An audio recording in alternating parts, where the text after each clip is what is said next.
reconociendo la existencia de espacios opacos, tal cual, espacios opacos.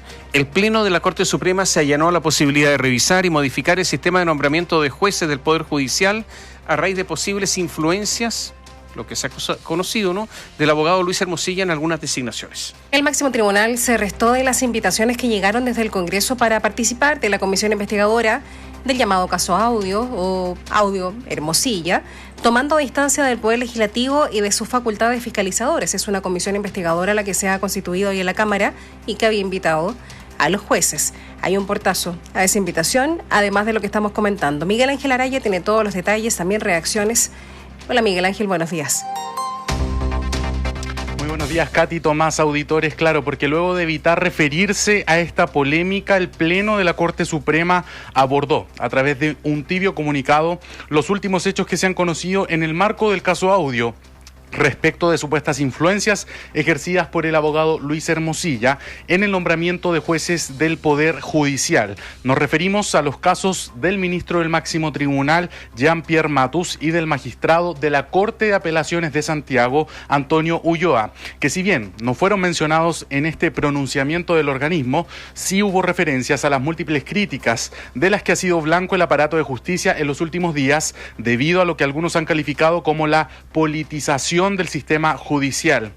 En su definición, las y los supremos admitieron que el sistema constitucional y legal vigente podría permitir, escuche bien, algunos espacios de opacidad. Esta fue la palabra bastante metafórica que utilizaron los ministros y ministras del Pleno para referirse entonces a los nombramientos de jueces y juezas de la República, acotando de manera inmediata que también se han realizado esfuerzos por mejorar y afinar estos procedimientos para aumentar los estándares de probidad. Fue el secretario de la Corte Suprema, Jorge Sáez, quien dio lectura del comunicado del Pleno, en donde el máximo tribunal reiteró su disposición a revisar el proceso de nombramiento de las y los miembros de la Judicatura. Conscientes de que el sistema constitucional y legal vigente podría permitir algunos espacios de opacidad, esta Corte ha adoptado medidas en aras de velar por la objetividad y transparencia en los concursos para los cargos de jueces y ministros. Esta Corte se ha manifestado reiteradamente de manera favorable en orden a revisar el proceso de nombramiento de los miembros de la Judicatura. Los ministros y ministras del Pleno del máximo tribunal del país reiteraron entonces su voluntad para analizar y evaluar cambios en la forma en la que son designados los diversos jueces y juezas, trayendo a colación las propuestas que ya fueron debatidas durante los dos últimos procesos constitucionales, en los que destacaba la creación de un organismo colegiado encargado de la formulación de 5 candidatos para que luego la o el presidente de la República lo escogiera con acuerdo del Senado, distinto de cómo ocurre hoy, donde la formulación de la quina es hecha por el propio Poder Judicial. El abogado y académico de la Facultad de Derecho de la Universidad Diego Portales, Cristian Riego, sostuvo que los cambios al sistema de nombramientos deben pasar más por un cambio de actitudes que una modificación a la norma. Yo distinguiría, digamos, lo que requiere una reforma legal, pero también podrían hacerse algunas mejorías a nivel de las prácticas. Los ministros podrían establecer una forma de conocimiento de los antecedentes de los candidatos. Lo mismo podría hacer el propio gobierno. Solamente analizar los antecedentes de la persona y que aquellos ministros que conozcan a algún candidato se inhiban de participar en la votación. Por otro lado, la Corte Suprema también confirmó el rechazo a las invitaciones realizadas por los diputados y diputadas, miembros de la comisión investigadora del caso Audio, que es presidida por el legislador socialista Daniel Manucheri. El argumento utilizado por las y los supremos fue que el Poder Judicial, y esto es textual, no participa en actos de gobierno que puedan ser fiscalizados por la Cámara de Diputadas y Diputados, como tampoco forma parte de aquellos órganos que, de acuerdo a la Constitución, le corresponde fiscalizar entonces al Congreso. Y es acá donde algunos se preguntan, entonces, ¿quién fiscaliza a los jueces? El abogado y director del Departamento de Derecho Público de la Universidad de Santiago de Chile, Luis Bobadilla, sostuvo que son escasos y casi inutilizados los métodos de control que respecto del actuar de los jueces y juezas del Poder Judicial. Este principio de independencia sostiene que los jueces tienen que tener un espacio de autonomía para poder resolver los conflictos de relevancia jurídica que se suscitan en el territorio de la República sin intervenciones de terceros. Ahora, no significa que los jueces estén libres del escrutinio público. Hay instancias bastante limitadas hoy en día para fiscalizar a los jueces en Chile. Solo a modo de ejemplo, ¿cuáles son estas posibilidades limitadas de fiscalizar entonces solo a los jueces? Ahí está el artículo 52, numeral 2 de la Constitución Política, que permite la acusación constitucional. La Cámara Baja de Diputados puede acusar bajo el cargo de notable abandono de deberes a ministros de la Corte Suprema y también de la Corte de Apelaciones del país. Una herramienta utilizada muy poco en la historia republicana que no se aplica, por lo menos desde los años 90 acá en Chile. Otra vía es la que permite el artículo 32, número 13, que le entrega la facultad al presidente de la República, que consiste en velar por la conducta ministerial de los jueces y de los demás empleados del Poder Judicial. Esto quiere decir, en palabras simples, si el mandatario de turno se entera que los jueces o funcionarios no están desempeñando la conducta esperable, tiene la posibilidad de que estos antecedentes se dispongan ante la Corte Suprema para que ésta instruya los procedimientos disciplinarios que puedan incurrir, o a través de una querella de capítulo se pueda abrir un proceso penal en contra de los jueces, instancias que según los expertos pocas veces se concretan y pocas veces han sido utilizados entonces en la historia de nuestro país. El presidente de la Organización de Trabajadoras y Trabajadores Judiciales, Marcelo Acevedo, indicó que la participación de los ministros en la instancia fiscalizadora en el Congreso podría haber servido como una señal de compromiso con la probidad del sistema. Ellos no están obligados a ir. Nosotros como gremio entendemos que efectivamente, a nuestro parecer, deberían ir, ya que el Congreso es la representación propia del pueblo y de los chilenos. Por lo tanto, uno también, al asistir a esas comisiones investigadoras, también está dando cuenta no solamente a los senadores, ¿cierto? o a los honorables diputados, sino que además le está dando cuenta al pueblo. Ante la solicitud de algunos actores del sistema judicial de iniciar sumarios administrativos contra los ministros que fueron vinculados al abogado Hermosilla, recordemos, investigado en calidad de imputado por presuntos pagos de coimas a funcionarios públicos, la Corte Suprema se limitó a indicar que continuarán ejerciendo sus facultades disciplinarias para corregir prácticas o conductas que infrinjan la normativa vigente. Y ya para ir cerrando, solamente mencionar una entrevista que realizó el medio La Tercera ayer al ministro Jean-Pierre Matus. Nosotros ayer estuvimos ahí en la Corte Suprema, de hecho tuvimos la posibilidad de ver al ministro Jean-Pierre Matus, nos acercamos a él, usted puede ver las imágenes a través de BioBio TV, pero él evitó a toda costa dar declaraciones. De hecho, se puede ver ahí en las imágenes que él hablaba con los encargados de prensa de ahí del Poder Judicial del máximo tribunal del país, porque al parecer estaba un poco molesto de que los periodistas estuviésemos ahí un poco esperándolo a su salida de la cuarta sala de la Corte Suprema. Bueno, ¿quién mencionó el ministro Jean-Pierre Matus en esta entrevista con el diario La Tercera? Textual: yo no le escribí al señor Hermosilla, yo no mantengo con él chats por escrito. El magistrado agregó que no le pidió que hiciera ninguna gestión a su nombre con senadores ni con ninguna otra persona, y agrega que es imposible atribuirle una influencia en su nombramiento. Afirma entonces este juez que integra la sala penal del máximo tribunal. Y quiso dejar en claro que no le escribió entonces al señor Hermosilla, como dice él, no, y tampoco mantiene chats por escrito, como se podría haber entendido en este reportaje del medio Ciper Chile. Por lo tanto, él niega rotundamente que existan estos chats y que le haya solicitado al abogado Luis Hermosilla su intervención para que fuese escogido como ministro de la Corte Suprema del máximo tribunal de nuestro país. Katy, Tomás. Mira, ¿sabes qué? Varias cosas. Ha habido varios intentos por modificar el sistema de nombramiento de jueces. Algunos sostienen que tiene que haber mayoría de magistrados. ¿Qué se proponía, por ejemplo, en el último texto constitucional rechazado? Se proponía que hubiese un organismo que propusiera una quina al presidente de la República, que elegiría entonces un candidato para hacer propuesta a la Corte, al Senado, y el Senado debiera finalmente aprobarlo o rechazarlo. O sea, se reemplazaba la quina confeccionada por la Corte Suprema, que se confecciona por parte de la Corte Suprema hoy, por otro organismo con mayoría judicial, sí, mayoría de jueces, no necesariamente ministros de la Corte Suprema o no todos de la Corte Suprema, y después lo proponía el presidente, iba al Senado y había un quórum más bajo de 3/5 para aprobar ese candidato. La verdad es que al final es muy difícil establecer un sistema que no se politice, porque lo ideal es que participen los poderes del Estado, pero porque si imagínense que hubiese un solo organismo, el poder que tiene ese organismo es gigantesco, pero es muy difícil porque al final son las personas los que empiezan a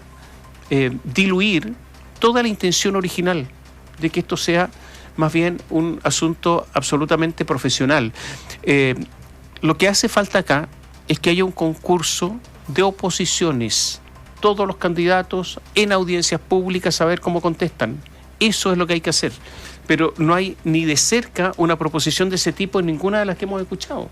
Entonces, es difícil así, porque al final son personas que nombran y no se sabe por qué los nombran, porque yo me hago una pregunta, se nombra una quina. ¿Cuáles son por qué están esas personas en la quina?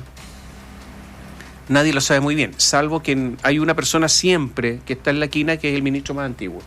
Pero el resto no tenemos idea. Yo creo que es un avance en todo caso, Catherine, Miguel Ángel, que se haya avanzado en decir hay espacio de opacidad. O sea, hay un problema. Sí, espacios totalmente. de opacidad, que en el lenguaje de la Corte Suprema es un lenguaje fuerte. El tema es que, y lo comentábamos ayer Miguel Ángel, ¿no? Claro, efectivamente que se reconozca espacios de opacidad o finalmente turbiedad podría ser también otro sinónimo del concepto, también pasa por quién permite esos espacios, ¿no? Ayer hablábamos acerca de los operadores judiciales que pueden ser quienes ocupan esos espacios de opacidad, ¿no? Que son personas que saben, que conocen a los jueces, que los jueces saben quiénes son, ahí queda más claro. Por lo tanto, sí, bien, para los tiempos y el lenguaje de la Corte un reconocimiento sí, ok, bien, pero parece tibio y bastante obsoleto también fuera de tiempo reconocerlo ahora, además decir sí existen, bueno, ¿quién los ocupa? ¿Cuánto uso se ha hecho de ellos hasta ahora? O sea, yo le pediría que primero que los echen de los pasillos de la Corte a esos operadores judiciales, que no los reciban nunca más. No en la Corte, en sus casas, nunca más. Y este es un llamado no solamente a ministros, a jueces, sino también a políticos. Claro. Si estos operadores judiciales tienen relaciones con políticos. Guido Girardi sabe muy bien estas cosas. Hay operadores de izquierda y de derecha. John del Tránsito Campos, vinculado a la derecha. Eugenio González, vinculado a sectores de la izquierda. Échenlos. Eugenio González el otro día estaba, cuando se elegía la mesa de la Cámara del Senado, estaba en las tribunas. ¿Qué hacía ahí? ¿Lo invitó quién? No tienen que ir. Esto se tiene que terminar. Y tienen que dar... y tienen que... ¿cómo decir? Las palabras tienen que estar acompañadas de actos, porque si no, no sirven de nada. Entonces tiene que terminarse todo esto. Y ojalá concursos públicos, con audiencias públicas. Eso es lo que hay que hacer. Y naturalmente con mayoría judicial. No puede haber mayoría política quienes designen a una terna o una quina, porque si no, no tiene sentido. ¿Cómo se nombra un ministro de Corte de Apelaciones? La misma Corte se establece una terna y la elige el presidente de la República. No pasa por el poder político, por el Congreso, digamos, el presidente político. Ya. Exactamente. Uh-huh. Bueno, a lo mejor ahí también habría que mirar. Pero esto se tiene que terminar y, ojo, lo mismo sucede en el Tribunal Constitucional. Y el Consejo de Defensa del Estado. Lo decíamos ayer, ¿por qué los partidarios de la izquierda que decían que era una tercera cámara, ya no hay discusión, ya no hay crítica en el Tribunal Constitucional? Porque hoy día tienen mayoría. Entonces todo es hipócrita, muy hipócrita. Vamos a ver si hay alguna luz. Mira, Miguel Ángel, se está discutiendo hoy día la posibilidad, y estas son reuniones que se están sosteniendo, de modificar el sistema político. En una de esas esto se amplía a modificar el sistema de nombramiento de jueces. Ahora, no sé si agregar más cosas significa que se va a paralizar todo. O que va a salir bien. O que va a salir bien. O mejor, digamos. O hay más espacios para negociar, sí. Esto para ti, esto para mí. No tengo idea. En una de esas, mi idea es mala. O sea, en el intento de que esto salga rápido, sí. A lo mejor la idea es mala porque puede salir quizás un monstruito. Miguel Ángel, esperemos entonces a ver qué es lo que ocurre, pero en todo caso, tenemos que ver qué es lo que va a ocurrir con la investigación del caso Hermosilla, porque si surgen más antecedentes de reuniones con otros jueces o con algunos jueces, yo creo que esto puede provocar también algún remesón al interior del Poder Judicial y principalmente de la Corte Suprema. O sea, todavía quedan capítulos por revisar acá. Sí, absolutamente. Son varios capítulos. Recordemos que son más de 777.000 las conversaciones que fueron, o al menos este informe en el que se resumen las conversaciones que fueron encontradas ahí en el celular del abogado Luis Hermosilla. Y también vamos a ver las repercusiones de esta entrevista que dio entonces Jean-Pierre Matus, donde él aclara esta situación con su supuesto vínculo. Si no hay chats con Hermosilla, entonces, ¿cuál era el vínculo ahí con el abogado? Para que él influyera entonces en el nombramiento del ministro de la Corte Suprema. Él dice que no habló con él sobre eso, sino que había una campaña, y eso es verdad.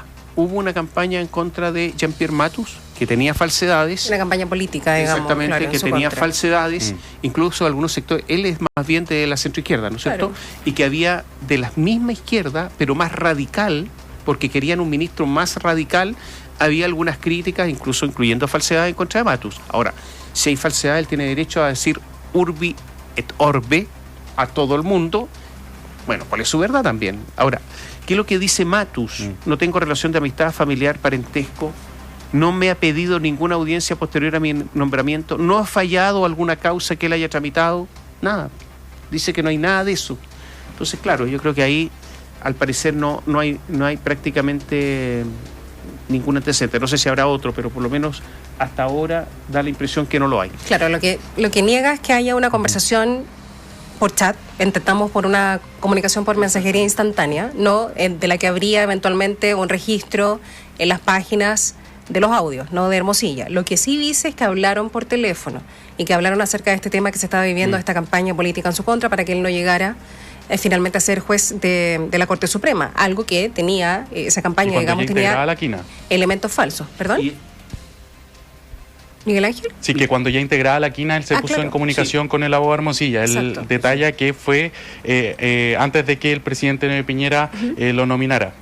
Claro, y dice, llamé a varias personas a quienes conocía o a quienes se les podía preguntar acerca de mi trayectoria profesional y como profesor, porque recordemos, Jean-Pierre Matus no hizo carrera en el Poder Judicial, sino que era un profesor muy conocido de Derecho Penal, de prestigio en el mundo del derecho penal, con publicaciones reconocidas en su especialidad, y que se inició esta campaña y por lo tanto finalmente lo que él hizo fue defenderse. Bueno, estaremos atentos a ver qué es lo que ocurre. Muchas gracias.